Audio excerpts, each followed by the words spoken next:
خداوند کے زندہ اور پاک کلام میں سے سیموئیل کی دوسری کتاب اس کا پہلا باب۔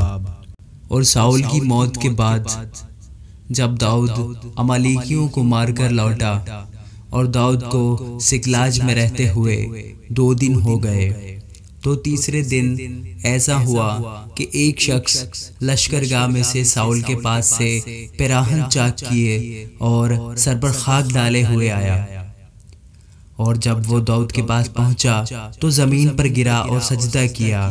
داؤد نے اس سے کہا، تو کہاں سے آتا ہے؟ اس نے اس سے کہا، میں اسرائیل کی لشکرگاہ میں سے بچ نکلا ہوں۔ تب داؤد نے اس سے پوچھا، کیا حال رہا، ذرا مجھے بتا۔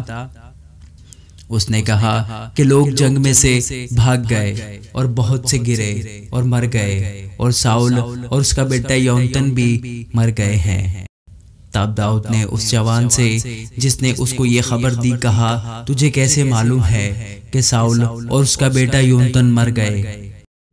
وہ جوان جس نے اس کو یہ خبر دی کہنے لگا، میں کوہ جلبوع پر اتفاقاً وارد ہوا اور کیا دیکھا کہ ساؤل اپنے نیزے پر جھکا ہوا ہے اور رتھ اور سوار اس کا پیچھا کیے آ رہے ہیں، اور جب اس نے اپنے پیچھے نگاہ کی تو مجھ کو دیکھا اور مجھے پکارا۔ میں نے جواب دیا، میں حاضر ہوں۔ اس نے مجھے کہا، تو کون ہے؟ میں نے اسے جواب دیا، میں عمالیکی ہوں۔ پھر اس نے مجھ سے کہا، میرے پاس کھڑا ہو کر مجھے قتل کر ڈال، کیونکہ میں بڑے عذاب میں ہوں اور اب تک میرا دم مجھ میں ہے۔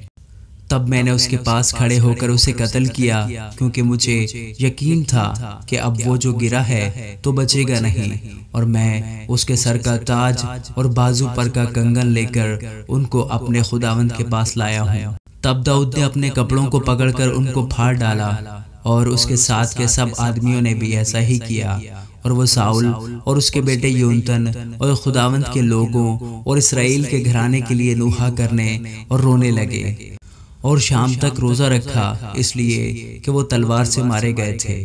پھر داؤد نے اس جوان سے جو یہ خبر لایا تھا پوچھا کہ تو کہاں کا ہے؟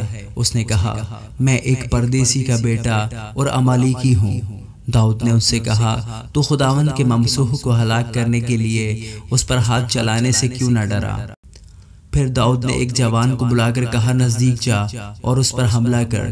سو اس نے اسے مارا کہ وہ مر گیا، اور داؤد نے اس سے کہا، تیرا خون تیرے ہی سر پر ہو، کیونکہ تو ہی نے اپنے منہ سے آپ اپنے اوپر گواہی دی اور کہا کہ میں نے خداوند کے ممسوح کو جان سے مارا۔ اور داؤد نے ساؤل اور اس کے بیٹے یونتن پر اس مرثیہ کے ساتھ ماتم کیا، اور اس نے ان کو حکم دیا کہ بنی یہودا کو کمان کا گیت سکھائیں۔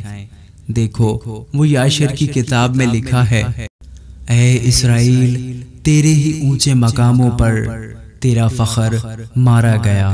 ہائے زبردست کیسے کھیت آئے، یہ جات میں نہ بتانا، اسکلون کے کوچوں میں اس کی خبر نہ کرنا، نہ ہو کہ فلسطینیوں کی بیٹیاں خوش ہوں، نہ ہو کہ نہ مختونوں کی بیٹیاں فخر کریں۔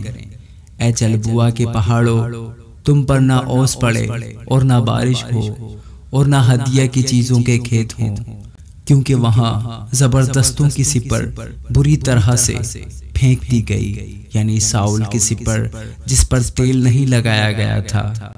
مقتولوں کے خون سے، زبردستوں کی چربی سے یونتن کی کمان کبھی نہ ٹلی، اور ساؤل کی تلوار خالی نہ لوٹی۔ ساؤل اور یونتن اپنے جیتے جی عزیز اور دل پسند تھے، اور اپنی موت کے وقت الگ نہ ہوئے۔ وہ عقابوں سے تیز اور شیر ببروں سے زوراور تھے۔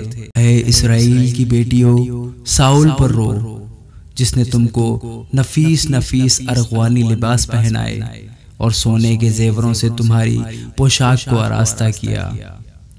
ہائے لڑائی میں زبردست کیسے کھیت آئے، یونتن تیرے اونچے مقاموں پر قتل ہوا۔ اے میرے بھائی یونتن، مجھے تیرا غم ہے، تو مجھ کو بہت ہی مرغوب تھا۔ تیری محبت میرے لیے عجیب تھی، عورتوں کی محبت سے بھی زیادہ۔ ہائے زبردست کیسے کھیت آئے اور جنگ کے ہتھیار نابود ہو گئے۔